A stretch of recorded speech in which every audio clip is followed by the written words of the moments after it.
El violento poder de lo global y el terrorismo. A la globalización le es inherente una violencia que hace que todo resulte intercambiable, comparable y, por ende, igual. La comparación igualatoria total conduce, en último término, a una pérdida de sentido. El sentido es algo incomparable. Lo monetario no otorga por sí mismo sentido ni identidad. La violencia de lo global como violencia de lo igual destruye esa negatividad de lo distinto, de lo singular, de lo incomparable que dificulta la circulación de información, comunicación y capital. Donde dicha circulación alcanza su velocidad máxima es precisamente donde lo igual topa con lo igual. Ese violento poder de lo global que todo lo nivela reduciéndolo a lo igual y que erige un infierno de lo igual, genera una contrafuerza destructiva. Jean Baudrillard señaló que la besania de la globalización engendra terroristas a modo de dementes. Según eso, el penal de Guantánamo sería el equivalente a los manicomios y las cárceles de aquella sociedad disciplinaria y represiva que, por su parte, engendra delincuentes y psicópatas. Con el terrorismo ha sucedido algo que, yendo más allá de la intención inmediata de los actores, apunta a unas convulsiones sistemáticas. Lo que mueve a los hombres al terrorismo no es lo religioso en sí, sino más bien la resistencia del singular frente al violento poder de lo global. Por eso, esa lucha contra el terrorismo que se centra en determinadas regiones y en determinados grupos de personas es una desesperada acción sustitutiva. Incluso la expulsión del enemigo encubre el verdadero problema, que tiene una causa sistemática. Lo que engendra el terrorismo es el terror de lo global mismo. El violento poder de lo global barre todas las singularidades que no se someten al intercambio general. El terrorismo es el terror del singular enfrentándose al terror de lo global. La muerte, que no se somete a ningún intercambio, es lo singular por antonomasia. Con el terrorismo, la muerte irrumpe brutalmente en el sistema, en el cual la vida se totaliza como producción y rendimiento. La muerte es el final de la producción. La glorificación de la muerte por parte de los terroristas y esa actual histeria con la salud que trata de prolongar la vida como mera vida a cualquier precio se suscitan mutuamente. Sobre esta conexión sistemática repara la sentencia de Al-Qaeda: vosotros amáis la vida, nosotros amamos la muerte. Baudrillard señala la peculiaridad arquitectónica de las Torres Gemelas, que ya en 1993 fueron el objetivo de atentados terroristas islámicos. Mientras que los rascacielos del Rockefeller Center reflejan la ciudad y el cielo sobre sus fachadas de vidrio y acero, las Torres Gemelas no implicaban ninguna referencia externa, ninguna relación con lo otro. Los dos edificios gemelos, iguales entre sí y que se reflejan mutuamente, constituyen un sistema cerrado en sí mismo. Imponen lo igual, excluyendo por completo lo distinto. El atentado terrorista abrió brechas en este sistema global de lo igual. El nacionalismo que hoy vuelve a despertar, la nueva derecha o el movimiento identitario son asimismo reacciones reflejas al dominio de lo global. Por eso no es casualidad que los seguidores de la nueva derecha no solo sean xenófobos, sino también críticos del capitalismo. Tanto esa alabanza nacionalista y romántica de la frontera como el terrorismo islámico obedecen al mismo esquema de reacción en vista de lo global. El neoliberalismo engendra una injusticia masiva de orden global. La explotación y la exclusión son constitutivas de él. Construye un apóptico, una construcción basada en una óptica excluyente, que identifica como indeseadas y excluye por tales a las personas enemigas del sistema o no aptas para él. El panóptico sirve para el disciplinamiento, mientras que el apóptico se encarga de la seguridad. Incluso dentro de la zona de bienestar occidental el neoliberalismo recrudece la desigualdad social.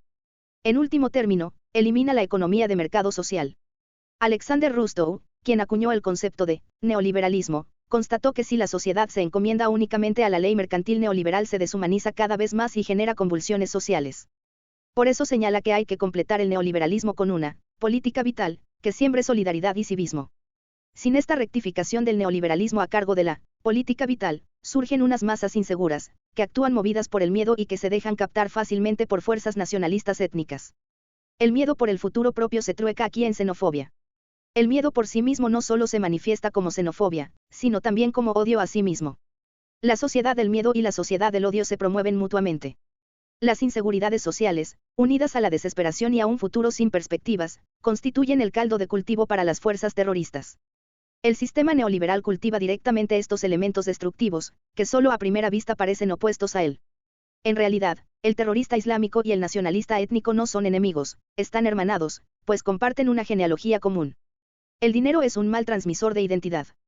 Sin embargo, puede reemplazarla, pues el dinero proporciona a quien lo posee al menos una sensación de seguridad y de tranquilidad.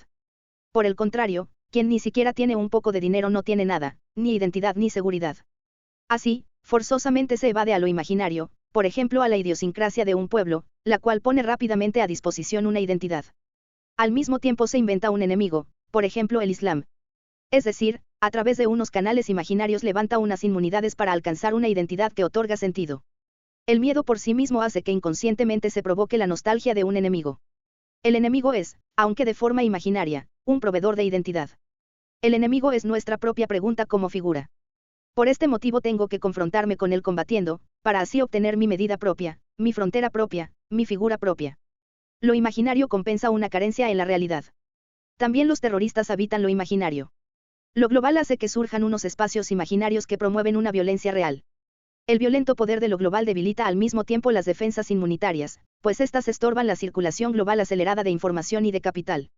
Precisamente ahí donde los umbrales inmunitarios son muy bajos, el capital fluye mucho más rápido.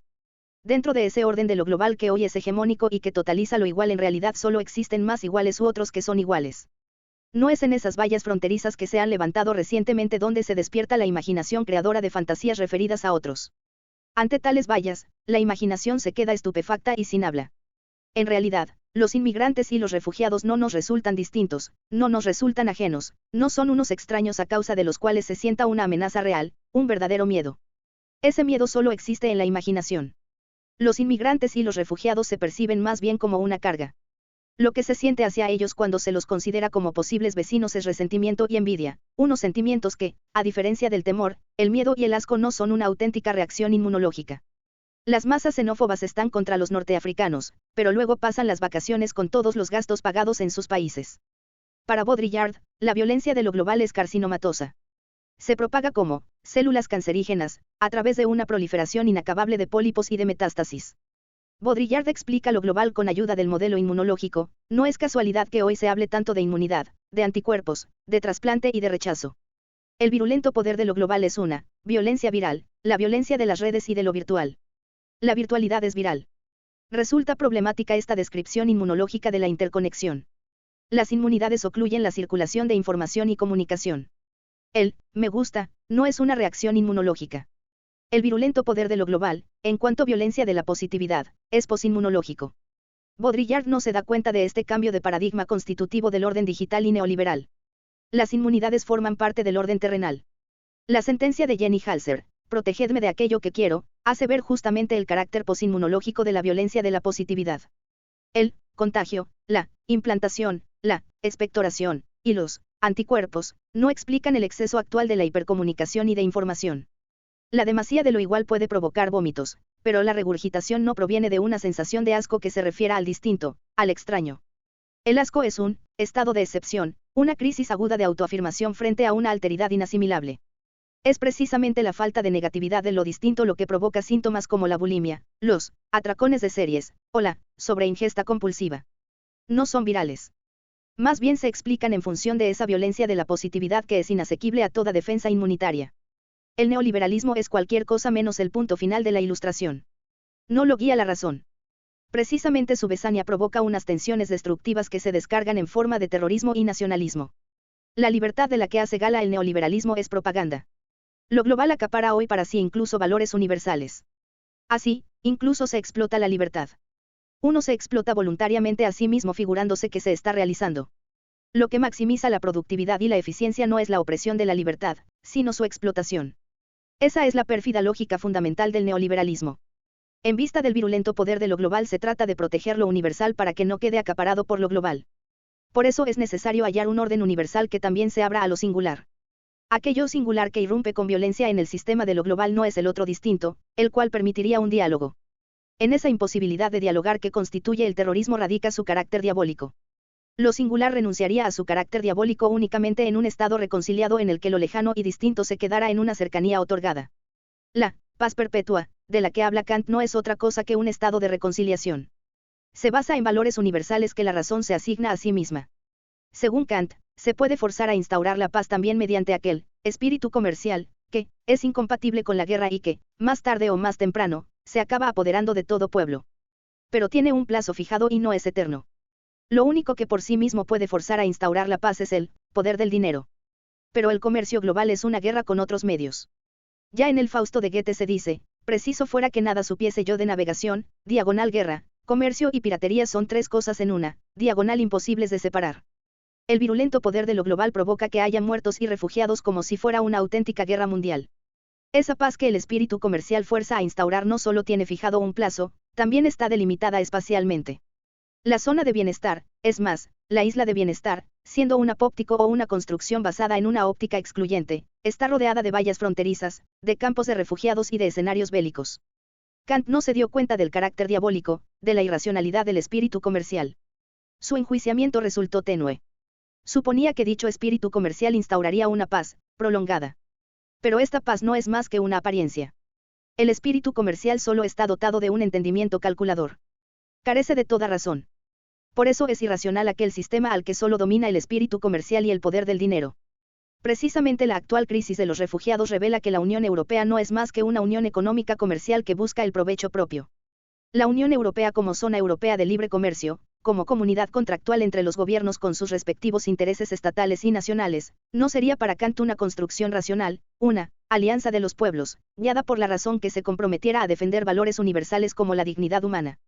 La idea kantiana de una paz perpetua fundada por la razón alcanza su punto culminante con la exigencia de una hospitalidad, sin condiciones. Con arreglo a eso, todo extranjero tiene derecho de estancia en otro país. Puede pasar un tiempo ahí sin sufrir reacciones xenófobas, mientras se comporte pacíficamente en su sitio. Según Kant, nadie tiene más derecho que otro a estar en un lugar de la tierra. La hospitalidad no es una noción utópica, sino una idea vinculante de la razón. Como en los artículos anteriores, aquí no se está hablando de filantropía, sino de derecho, y entonces hospitalidad, ser acogedor, significa el derecho que un extranjero tiene a que los demás no lo traten xenófobamente por el hecho de haber llegado a sus tierras. La hospitalidad no es una manera fantasiosa ni exagerada de imaginarse el derecho, sino una aportación necesaria que viene del código no escrito para completar tanto el derecho estatal como el derecho internacional convirtiéndolos en derecho humano público, para de este modo instaurar la paz perpetua, y solo bajo esta condición uno puede gloriarse de hallarse en una continua aproximación a ella. La hospitalidad es la máxima expresión de una razón universal que ha tomado conciencia de sí misma. La razón no ejerce un poder homogeneizador. Gracias a su amabilidad está en condiciones de reconocer al otro en su alteridad y de darle la bienvenida. Amabilidad significa libertad. La idea de hospitalidad ostenta también algo universal más allá de la razón. Para Nietzsche es expresión del alma, sobreabundante. Está en condiciones de albergar en sí todas las singularidades. Y que aquí me sea bienvenido todo lo que está en devenir, lo que anda errante, lo que va buscando, lo que es fugaz. De ahora en adelante la hospitalidad será mi única amistad. La hospitalidad promete reconciliación. Estéticamente, se manifiesta como belleza. Siempre acabaremos siendo recompensados por nuestra buena voluntad, por nuestra paciencia, por nuestra equidad, por nuestra ternura hacia lo extraño, despojándose lo extraño lentamente de su velo y presentándose como una nueva belleza indecible, ese es su agradecimiento por nuestra hospitalidad. La política de lo bello es la política de la hospitalidad. La xenofobia es odio y es fea. Es expresión de la falta de razón universal, un indicio de que la sociedad todavía se encuentra en un estado irreconciliado. El grado civilizatorio de una sociedad se puede medir justamente en función de su hospitalidad, es más, en función de su amabilidad. Reconciliación significa amabilidad.